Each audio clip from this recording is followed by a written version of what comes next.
గుడిబండ మండల వ్యవసాయ అధికారి కార్యాలయంలో మండలంలో ఎరువుల లభ్యత, ముఖ్యంగా యూరియా లభ్యత పంపిణీ గురించి ఏఓ గారితో సమీక్షించడం జరిగింది.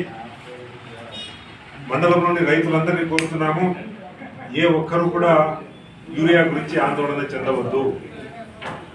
ఎంత డిమాండ్ ఉందో అంత యూరియాని ప్రభుత్వం రైతులకు అందజేయడానికి సిద్ధంగా ఉంది. ఈ 2025 ఖరీఫ్లో గుడిబండ మండల రైతులకు రైతు సేవా కేంద్రాల ద్వారా 6,600 బస్తాల యూరియాని ఇవ్వడం జరిగింది. ఇంకా డిమాండ్ 1,300 బస్తాల యూరియాకు డిమాండ్ ఉంది అని ఏవో గారు చెప్తున్నారు. వాటిని కూడా ఈ వారం రోజుల్లో ఆ యూరియా కూడా రైతులకు రైతు సేవా కేంద్రాల ద్వారా పంపిణీ చేయడం జరుగుతుంది.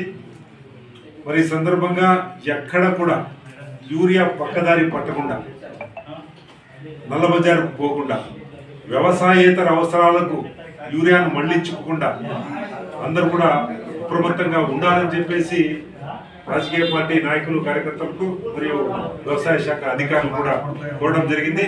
రైతులు ఆందోళన చెందవద్దండి, ప్రభుత్వం తగినంత యూరియాని పంపిణీ చేయడానికి సిద్ధంగా ఉంది. గత ప్రభుత్వం ఖరీఫ్లో ఎంత యూరియాను పంపిణీ చేసిందో దానికింద ఎక్కువ మోతాదులో కూటమి ప్రభుత్వం ఈరోజు రాష్ట్ర వ్యాప్తంగా యూరియాని పంపిణీ చేసింది. జగన్మోహన్ రెడ్డి గారు ముఖ్యమంత్రిగా ఉన్నప్పుడు వైసీపీ ప్రభుత్వం ఎంత పంపిణీ చేసిందో దానికింద ఎక్కువ కూటమి ప్రభుత్వంలో, తెలుగుదేశం పార్టీ ప్రభుత్వంలో రైతులకు యూరియా పంపిణీ జరుగుతూ ఉంది. మరి మీరందరూ ఒకసారి గుర్తు చేసుకోండి, ఆ ప్రభుత్వ కాలంలో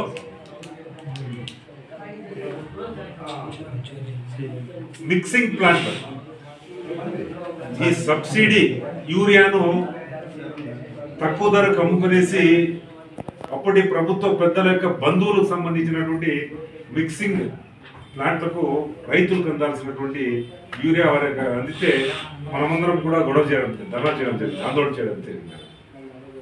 సో అటువంటివి ఎక్కడ అవకాశం లేదు.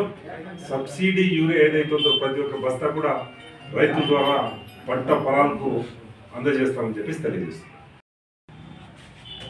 సింగల్ విండో పాలకవర్గం మదర్గండప్ప గారు కావచ్చు, ప్రకాష్ గారు కావచ్చు, సన్లింగప్ప గారు కావచ్చు, రాజన్నతో కోఆర్డినేట్ చేసుకుని సింగల్ విండో కూడా ఎరువులు అమ్మడానికి లైసెన్స్ తెచ్చుకుంటున్నారు.